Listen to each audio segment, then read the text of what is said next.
வணக்கம். அதாவது ராமநாதபுரம் மாவட்டம் ராமேஸ்வரம் துறைமுகத்தில் இருந்து நேற்று சுமார் 500க்கும் மேற்பட்ட விசைப்படகுகளில் மீனவர்கள் மீன்துறை அனுமதி சீட்டு பெற்று கடலுக்கு மீன்பிடிக்க சென்றனர்.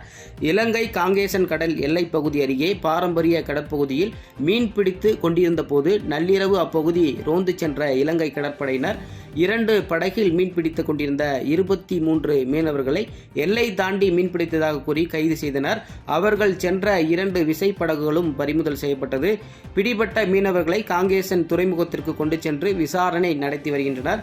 தினமும் ராமேஸ்வரத்திலிருந்து நாட்டுப்படகு மற்றும் விசைப்படகில் இருந்து சுமார் 800 படகில் கடலுக்கு தினமும் மீன்பிடிக்க செல்வது வழக்கம். இந்த நிலையில் கைது செய்த 23 மீனவரையும் விடுவிக்க வலியுறுத்தி இன்று ராமேஸ்வரம் மீனவர்கள் ஒரு நாள் வேலைநிறுத்த போராட்டத்தில் ஈடுபட்டு கடலுக்கு செல்லாமல் படகை கரையிலேயே நிறுத்தி வேலைநிறுத்தத்தில் ஈடுபட்டு வரக்கூடிய காட்சியை நம்மால் காண முடிகிறது.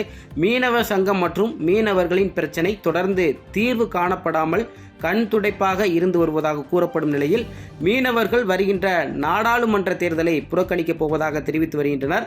மேலும் வருகின்ற 23ஆம் தேதி கச்சத்தீவு அந்தோணியார் கோவிலில் திருவிழா நடைபெற உள்ள நிலையில் இந்த இரு நாட்டு மீனவர்களும் அங்கு சந்திக்கும் போது அசம்பாவிதங்கள் எதுவும் ஏற்படுமோ என்ற அச்சமும் எழுந்துள்ளது.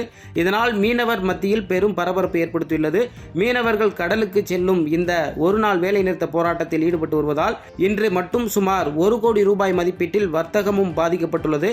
மேலும் மத்திய மாநில அரசுகள் மீனவர்களின் பிரச்சினைக்கு நிரந்தர தீர்வு காண வேண்டும் என மீனவர்களின் அனைவரின் கோரிக்கையாக உள்ளது. பாதகம் செய்பவரை கண்டால் நாம் பயங்கொள்ளலாகாது பாப்பா, மோதி மிதித்து விடு பாப்பா, அவர் முகத்தில் உமிழ்ந்து விடு பாப்பா.